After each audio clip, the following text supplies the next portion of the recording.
Hey everybody, Tom Bialik with the Hobart Chamber of Commerce coming to you one more time with another installment of Influencers in Action. We're joined today by local media impresario Alan Myszkowski. Alan, welcome. Welcome. Thank you so much for having me. This is awesome. Now, Alan, you're currently the owner of Local 219 and the president of the Crown Point Chamber of Commerce. Tell us a little bit about Local 219. So Local 219 is a passion project I started about 4 years ago. It's become a business. The goal of it really is to just give local business owners, organizations, nonprofits, a chance to get exposure to a specific demographic that most media companies don't normally hit. What are some of the projects that you might be working on right now? So we just finished a big round of Christmas programming, which was really fun. We did a Christmas hacks, 10 tips to survive your family parties, which was really fun. We had 10 business owners from Crown Point all give a little bit of a tidbit on how to do that, how to survive, which was really a great piece of content. We highlighted a lot of the local businesses who dressed up for Christmas, interior and exterior.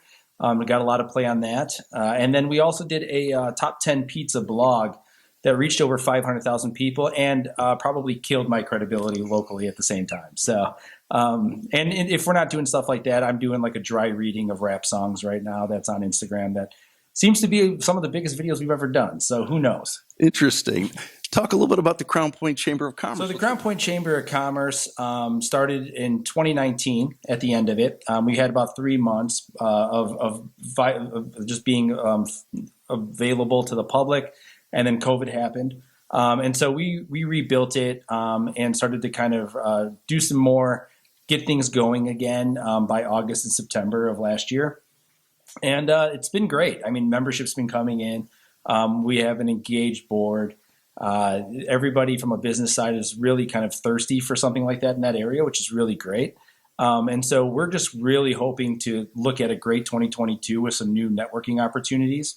And then on top of that, we're also always looking for some of our community to be involved more and help us create those networking opportunities. So if there's anybody listening to this who thinks that they want to kind of have a thumbprint on what we're doing moving forward, reach out. It'd be awesome.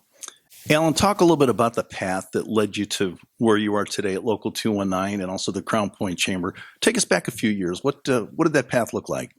So I went to college at Purdue North Central as their pitching coach. Took an English course that I fell in love with. And then from there, I redid my degree. I was an English major. Started phasing out of baseball, which took up a lot of my time leading up to that, most of my 20s. And took over with Tom Albano at PNW. I took over the school newspaper as editor-in-chief my junior and senior year. I took that from print to digital, and then interned with Phil Patempa at the Times to see if I wanted to write, and then also interned at Lakeshore Public Media. And Lakeshore hired me so as their head of mobile production. But that gave me a lot of experience of just, I think I ran every single role that could be done in the television studio. Not experienced enough to do it, but they throw you into it, which was great. An awesome experience, awesome like petri dish to really kind of roll my sleeves up, get my hands dirty on that entire field. And then started Local 219 in 2018 and just been kind of on that journey ever since. So you have a very diverse background in a relatively short period of time, baseball, media, Chamber of Commerce. Now, navigating your way through a lot of this, I'm sure, requires leadership on your part. How would you describe yourself as a leader? Being a creative sometimes is it's really easy to get involved with things that you really want to inspire. Much more like visionary innovation is things that I'm passionate about. The organization of it is probably something that I'm not the greatest at, something I'm always trying to improve. Luckily, I surround myself around with people who are much better at it than I am. And so I would say really it's just about always looking forward, never really looking backwards, and always trying to just accomplish new goals. Who's inspired you the most? Who's kind of set the stage for you to maybe look at them as a role model? There's a few people that really just kind of just showed me a different way of life. And that's Dave Pischker at Andran, the head baseball coach, just to kind of see his love for it, his passion for him to be doing it as long as he has. is just really phenomenal. And it's such a baseball education that when you leave there, I mean, everything else seems secondary. So that's one. Dr. Jerry Holt was a professor of mine in English, as an English professor at Purdue North Central, now Purdue Northwest.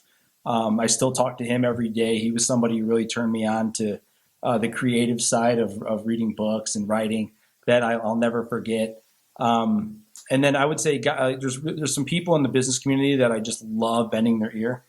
Dave Bryan at Crown Brewing and Brian's Florist. He's just an awesome guy to kind of really get a chance to really spend some time with. And he's very forward thinking too, which is really great. And I would say another guy that I love talking to a lot is Chris Pappas. He owns Provecho and Pappas Restaurant, and he just started the Ramen District in Crown Point. And he took over the ballroom in the Grand. I mean, seeing him from when we first started being friends to now is just incredible. So it's kind of like a great role model in that sense. And then celebrities wise, I mean, I'm inspired every day. So probably one of my early ones is Eddie Vedder from Pearl Jam, Ernest Hemingway, Orson Welles. So I'd probably put it in those, yeah, somewhere in there. Probably forgetting a lot of people. Well, I don't think I've ever seen a more diverse set of role models, and that's awesome. And it's just a tribute to your diversity. Well, thanks, Tom. Absolutely. How do you want to be remembered? You've got a long way to go before you're done, but when you get to that point, what do you want your legacy to be? Well, I have a 3 and a 1-year-old. So that's kind of the most important thing in my life, and being able to kind of give them every opportunity and being able to show them the world in any kind of like or interest that they have. So I think that, from a business side, I think that you're always going to be judged and you're always going to be just critiqued on what you do. So I don't really give too much credit to that. For me, it's more about the success of my kids. That probably is what drives me every day. So I would say that's probably how I want my legacy, is to kind of see how they turn up, which hopefully is not bad. Now, if someone wants to learn more about Local 219 or the Crown Point Chamber of Commerce, or you in general, how would they get a hold of you? So we are really focused on all social media platforms. So we have an Instagram, we have a Facebook, we have a TikTok, we have a website that we're really interested in and that we're really trying to drive more traffic to, and that's local219.tv. And also for the chamber, if you're interested in joining and you're looking for being involved with that community, go to cpchamber.org and fill out the sign-out sheet, and then be on the lookout for emails and messages on social media to find out more information. He's Alan Myszkowski, definitely an influencer in action. Alan, thanks so much for joining us today. We really appreciate it. You're the man, Tom. Thanks. Thank you. Once again, I'm Tom Bielek with the Hobart Chamber of Commerce. Thank you so much for joining us, and we'll see you next time. Take care.